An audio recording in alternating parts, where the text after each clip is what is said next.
Well, the temperatures are going to be nice. You're going to have like lots of sunshine to start, which Yeah. I think is great. I mean, you'll really notice that nice warmth when you see the sun today on your face. Not as a lot of wind. That's good news for us, but we really are starting what's we're calling the big melt over the next 7 days. So good morning. Happy Tuesday. I hope you're having a great start to the day. Now, the next couple of mornings, because of this temperature difference, we might have some patchy areas of dense fog and some mist out there before we have better chances of rain as we get into Sunday. But here's what we are looking at. 22, you'll notice not a lot of wind and not much at all. Here in Columbus, 22, that's the feels like as we look across much of central Ohio. Even if there is a little bit of wind, you'll notice some spots it's not a big difference. Mainly feels like in the teens and 20s for us this morning. So we're already starting off warmer than we have in a while.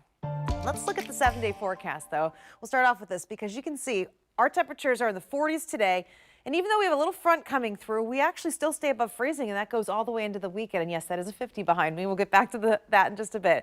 But I do want to walk you through the hour-by-hour forecast today because we are going to start off the day with plenty of sunshine. You can see the hour-by-hour has clear skies for us to kick off the day. Then as we go into the afternoon, some clouds are going to start to fill in. So if we didn't have the clouds, I bet you we would get into the 50s and maybe even the mid-50s in some spots. But if the clouds do move in by 2 and they are thick and stubborn like this, then that's going to prevent us from getting above that 50-degree mark. That's why temperatures in the forecast are in the upper 40s, because you also still have snow on the ground. That adds a little bit of an extra chill in the air, and that's why I'm keeping those temperatures where they're at. By about 5 o'clock, don't be surprised if you do have a passing shower, about 10%, so not a good chance at all. But that is something that I'm going to have in the forecast as we go into tonight, because you can see we are expecting to have that front come through before the winds shift to the northwest. That'll bring in some chillier air and maybe some brief flurries or some light snow showers for Wednesday. But the chances are going to be on the more minimal side. You can see 10% chance the next couple of days. Now, as we look ahead Thursday and Friday, temperatures still staying just above that freezing mark in the afternoon. We will be below freezing at night, so I'm concerned we might have some of that snow melt turn into black ice. Not everywhere will be like that, especially if the surfaces are treated.